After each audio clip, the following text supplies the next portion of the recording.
To some, this might look like a recycled pile of shoes. To me, this is a pile of shoes that caused me to change the way I thought about teaching the Holocaust.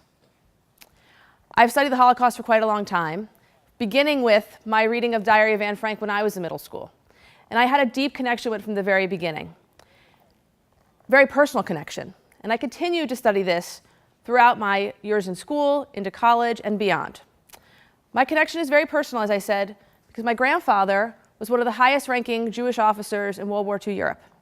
He liberated several trains that were bound to inner Germany, full of passengers, certainly bound to their death if they had not been rescued.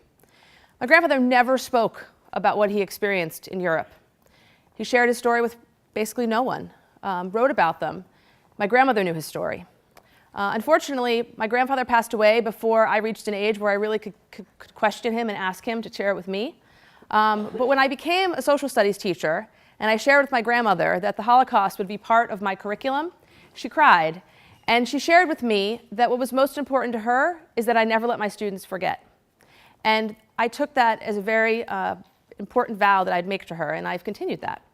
The challenge, though, was that I never was wholly satisfied with how I was teaching the Holocaust. I was never satisfied that I was able to get my students to have that connection that I was having and to really dig into the emotions that I was feeling when I would read and study the Holocaust. And I continued to try and to figure out the best way to do this, and I wasn't really achieving it, I didn't believe. And then in the fall of 2014, I had the rare opportunity to apply to be part of a delegation of 25 teachers that would be going to Poland on a professional development trip. And the trip culminated with us being at the 70th anniversary of the commemoration of the liberation of Auschwitz. And while I was there, it became clear to me that I needed to change the way I taught. I thought I was prepared. I thought I was prepared for what I would see when I would get there. I had studied the Holocaust for years. I had read countless numbers of testimonies. I had seen films, read books. Nothing could have prepared me for what I experienced when I walked through those gates. It was as if the voices of those that perished were speaking to me. It was very emotional, and it was very impactful on me. And as you walk through, if you've never been, I encourage you to go, because as you walk through, you come across things that you just couldn't imagine. Thousands of items that were just whipped away from people, personal items, combs and brushes, glasses, baby dolls, pots and pans, things that were important to someone that were stripped away from them as soon as they arrived at Auschwitz. One of the exhibits that was most meaningful was the suitcases. What was traditional at that time was to write your name, your birth date, and your place of origin, the city that you came from. Hundreds and hundreds of suitcases. One suitcase caught my eye. It was little Anka's suitcase. Anka was born in a town just outside of Budapest, Hungary, and her birth date was August 1943. For those of you who aren't familiar with the study of the Holocaust, you might not know that the deportation of Hungarian Jews happened in August 1944, which meant that little Anka was barely 1 year old when she walked through the gates of Auschwitz, and most likely met her death within a few hours. So I sat there, and as a mother, I looked at these suitcases and I thought, what would a person pack? What would you pack for your child if you knew that you would never return home? What was stolen from that baby? What was stolen from that mother? And I knew right there that this was what the difference I had to make. This was the connection I had to make. Because then I turned the corner and I came across thousands and thousands of shoes. Shoes that were winter shoes that were summer sandals, some shoes that were probably fancy from the time, some shoes that were tattered, perhaps belonging to farmers. And what I realized is it wasn't about thousands and thousands of shoes, it was about a pair of shoes. It was about the fact that each pair of those shoes had a story. They were someone's shoes. It wasn't about 6 million people that died in the Holocaust. It wasn't about 1.5 million people who died at Auschwitz. It wasn't about the 250,000 children who were murdered at Auschwitz. It was about each individual story, and that each of those people had something to share, and it was stolen. And if I could make that connection, if I could bring that, then I could maybe make the emotional connection with my students. Challenging part was that this was a tough thing to do. And I left Auschwitz very raw. I wasn't sure how I was going to be able to convey what I experienced. And I wasn't sure, well, what's the right way to teach this to 7th graders? They're 12. So as I was continuing thinking about this, I had a while to do it because when I returned back to Massachusetts, I I had almost a year before my next Holocaust unit would begin, so I had some time to consider it. And it really took me all that time to try to put into words what I was going to do, until I came across this image.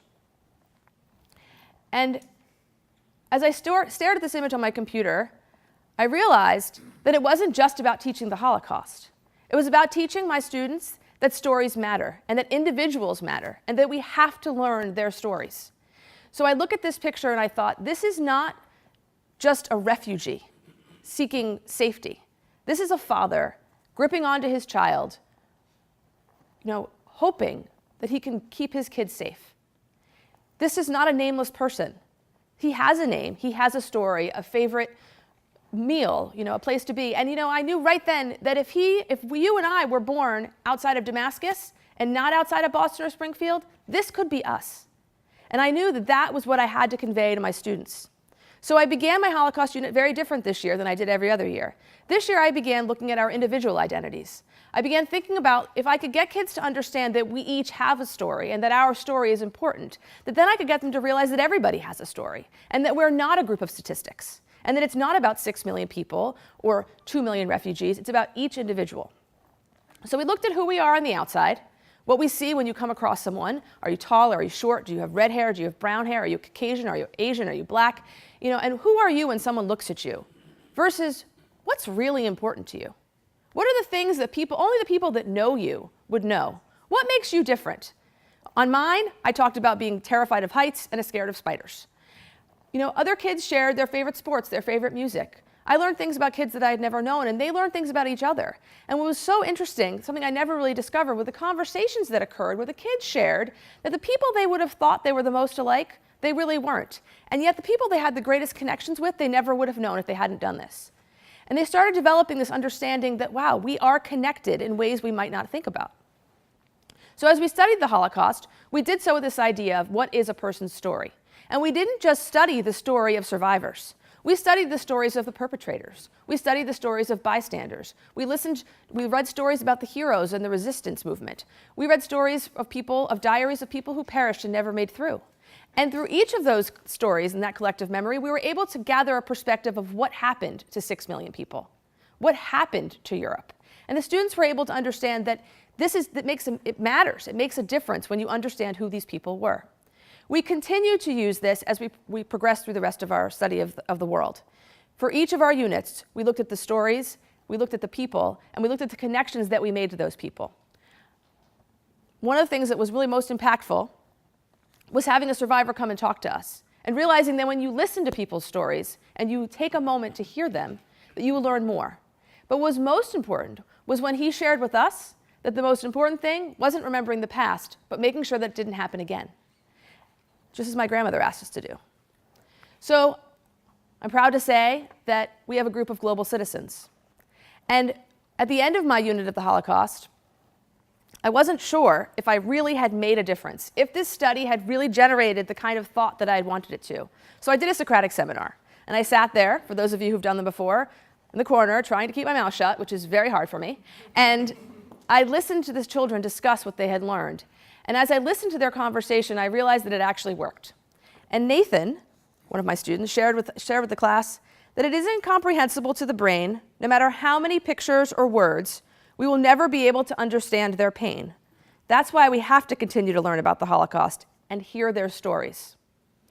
So we listened to stories. We listened to stories from apartheid. We listened to stories from Africa and the Sudan. We continue to listen. And our global citizens realized that it really isn't about what happened with a group of people and a collective identity. It's what happened to individuals, and that it begins with each individual.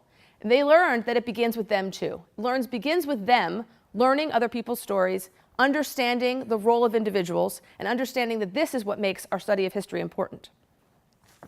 So while these might be the list of skills that we're tasked to teach, and these might be the list of skills that we're judged upon, really, do any of them make a difference if we can't connect with the world? So I asked you to think about that it begins with me, and it also begins with you, and help your students make connections.